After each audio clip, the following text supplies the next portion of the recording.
Alors Isabelle, je suis contente de faire cette vidéo avec toi.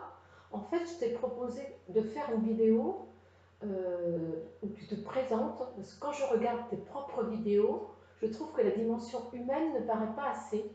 Alors que pour moi, c'est vraiment une plus-value, c'est vraiment une spécificité, et c'est surtout ce que j'ai ressenti quand tu m'as accompagnée. Ben, je te remercie déjà de spontanément me proposer cet exercice. Je ne sais pas ce qui va en sortir, c'est une grande aventure. Donc déjà ça me fait plaisir parce que tu connais mon tempérament de vivre au présent sans attendre de résultats précis. Et puis surtout d'avoir la confiance comme ça des personnes que j'accompagne, que j'ai accompagnées, puisque je t'ai accompagné dans ta reconversion professionnelle et également tu t'es formé au bars avec moi, tu viens aux échanges que j'organise et ça me fait plaisir de collaborer comme ça dans un autre cadre. Merci beaucoup. Super. Bon, alors moi, ce que je te propose d'aborder en premier, c'est notre première rencontre. Je venais avec toi pour faire un point dans le cadre de reconversion professionnelle. Je m'interrogeais beaucoup sur moi. Donc, tu m'as proposé d'abord de faire ce qu'on appelait un bilan de personnalité, mais tu as aussi analysé mon fonctionnement dans ma famille. Et je me souviens que tu as hyper bien compris comment ça se passait. Et j'aimerais comprendre aujourd'hui c'est quoi tes clés, qu'est-ce qui te permet de comprendre un petit peu notre environnement comme ça de manière aussi évidente et juste. Ben, merci de faire ce témoignage déjà, ça m'a droit au cœur. Alors, ce fonctionnement, c'est clé pour moi. En fait, j'ai un fil conducteur. Mon fil conducteur, c'est de faire en sorte que la relation se passe bien entre la personne que j'accompagne et les personnes de son environnement. Donc, ça peut être un environnement professionnel comme familial. Parce que en fait, ma mission de vie, si je devais la qualifier comme ça, c'est d'accompagner les personnes pour reformer l'unité au sens de se regrouper ensemble pour se sécuriser. Parce que on est des mammifères, on a besoin du groupe pour se sécuriser parce qu'on ne peut pas survivre tout seul. Et dès qu'on est insécurisé, c'est notre cerveau de la survie qui se met en œuvre et celui-là mobilise toute l'énergie disponible, ce qui fait qu'on est incompétent en grande partie sur les autres volets. Alors, revenir sur la relation, faire l'énergie relationnelle, remettre de l'énergie dans la relation, pour moi, c'est fondamental. Et pourquoi je suis arrivée sur ton fil conducteur, puisque maintenant je fais des bilans de compétences de cette façon-là, c'est-à-dire je pars de la personne et je l'amène vers un projet professionnel qui lui correspond et non pas comme on fait traditionnellement dans un bilan de compétences, qui est de partir du passé et puis de voir ce que la personne peut faire. Parce que si on part du passé, bien évidemment, 9 fois sur 10, on dit qu'elle peut continuer ce qu'elle a toujours fait. Par contre, si elle part de ce qu'elle est venue faire sur Terre, et bien là, on trouve le fil conducteur, on trouve la motivation, et il y a plein de métiers qui en découlent.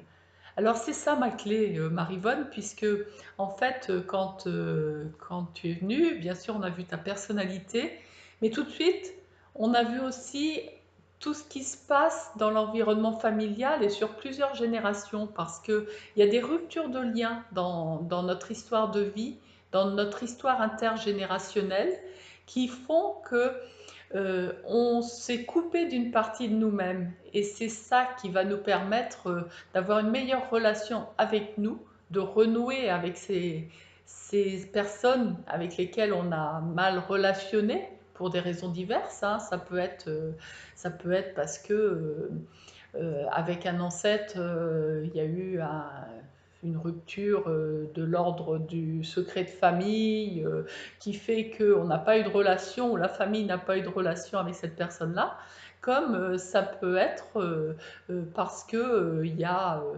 une personne dans notre entourage familial ou professionnel, et bien souvent on retrouve le même type de relation professionnellement, c'est ça qui est intéressant, qui va nous interpeller, nous meurtrir, nous blesser.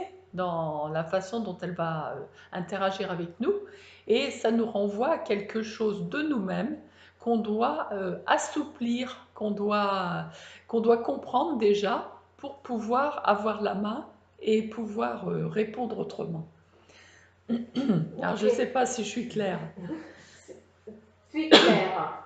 Pardon. Maintenant, j'ai encore plus envie de comprendre tes recettes. Je me dis, mais comment tu as détecté où était l'endroit où il y avait une rupture de relation? C'est un outil, c'est de l'intuition, c'est... C'est les deux. C'est les deux. L'intuition est un savoir, est une source de connaissances, et il y en a de multiples. Il faut quand même avoir en tête que quand on est, quand un tout bébé, on a toutes les possibilités pour survivre dans n'importe quel coin du globe. Donc, si on était né au fin fond de la savane, on n'aurait pas mis en œuvre les mêmes possibilités que quand on est né en Bretagne, c'est clair. Mais toutes ces facultés-là, elles restent latentes toute notre vie, c'est-à-dire qu'à n'importe quel moment, on peut les réveiller. Et comme tu le sais, je parle de la savane, c'est pas tout à fait par hasard. C'est que j'ai mon histoire de vie qui m'a amenée au Bénin. Ça fait plus de 30 ans que je suis en relation avec le Bénin. Et en relation avec le Bénin, j'ai développé des facultés beaucoup plus intuitives et ultra perceptives que j'aurais sans doute pas développées si j'étais restée simplement dans cette civilisation bretonne franco-française. D'accord. Ça, c'est une compréhension de comment tu as détecté ou compris comment je fonctionnais ou des dysfonctionnements. Et maintenant, autre chose que je trouve qui ne passe pas suffisamment dans tes vidéos, et là je ne sais pas si aujourd'hui on va réussir ce challenge, c'est la qualité du relationnel que tu noues, qui nous met en confiance. Euh, il y a quelque chose qui passe dans cette, quand on travaille avec toi. Alors effectivement, c'est pas facile de le faire percevoir parce que moi j'en suis même pas consciente.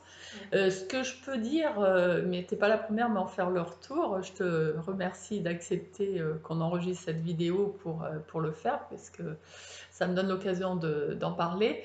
Ce que je dirais moi pour l'expliquer, c'est qu'en fait, j'ai un fil conducteur. Mon fil conducteur, c'est de faire en sorte que chacun relationne de mieux en mieux avec tout type de personnes. Parce que, en fait, les différents types de personnes, on les porte en soi. C'est une façon d'accepter de mieux en mieux toutes les parties de soi, tout ce que l'on est, hein, y compris celles qu'on voudrait cacher parce qu'on a été meurtri par une personne qui relationne de cette façon-là. Et en fait, ce fil conducteur, moi je dirais qu'il est métaphysique. Si je suis allée jusqu'au Bénin, c'est parce que moi je voulais comprendre pourquoi on était sur Terre. Et ma conclusion, c'est qu'on est sur Terre pour refaire l'unité. En plus, ça m'a paru tellement cohérent que tous les chemins d'éveil, que ce soit des religions, que ce soit des spiritualités, vont dans ce sens-là.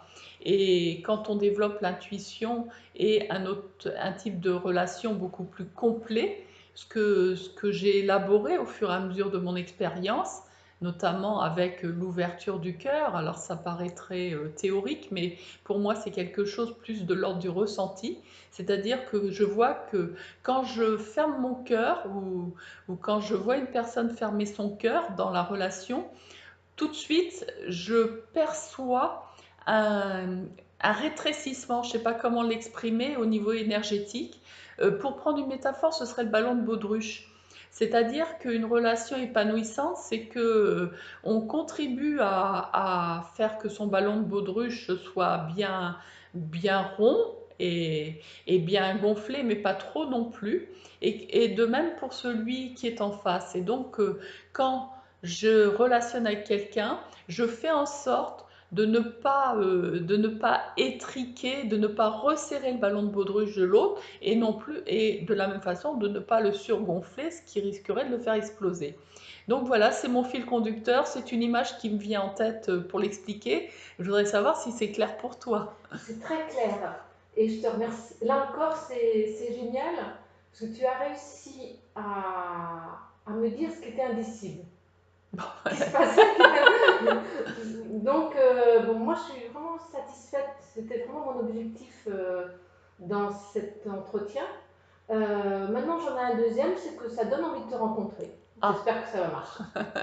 bah écoute, en tous les cas, c'est vrai que c'est pour ça que je fais ma chaîne YouTube, mais si tu m'as dit avoir envie de faire cette vidéo parce que tu trouvais que ça transparaissait pas dans mes autres vidéos, bah, je te remercie de l'avoir, de m'avoir proposé ça. Et puis à ce moment-là, ce qu'on peut faire, c'est demander aux internautes de témoigner, de mettre des commentaires, de s'abonner si ça leur plaît, de façon à ce qu'on puisse faire d'autres vidéos sur ce modèle-là. Et puis pourquoi pas que d'autres personnes que j'ai accompagnées témoignent de ce qu'elles ont vécu avec moi, parce que je pense que ce qui nuit à la relation, c'est qu'on parle beaucoup en général et qu'on ne témoigne pas. Et ce qui est important, c'est de rencontrer chaque personne. Et ça m'intéresse. Moi, une personne, je suis jamais ennuyée quand elle me raconte son histoire, parce que je trouve que c'est l'ouverture d'un monde. Je suis une grande voyageuse, comme tu sais, géographiquement. Seulement, le plus beau voyage que je fais tous les jours, c'est le voyage à l'intérieur de toutes les personnes que je rencontre. Ça, c'est vraiment, c'est ma belle aventure quotidienne. Que j'étais contente de partager une fois. Merci beaucoup, Marie-Vonne.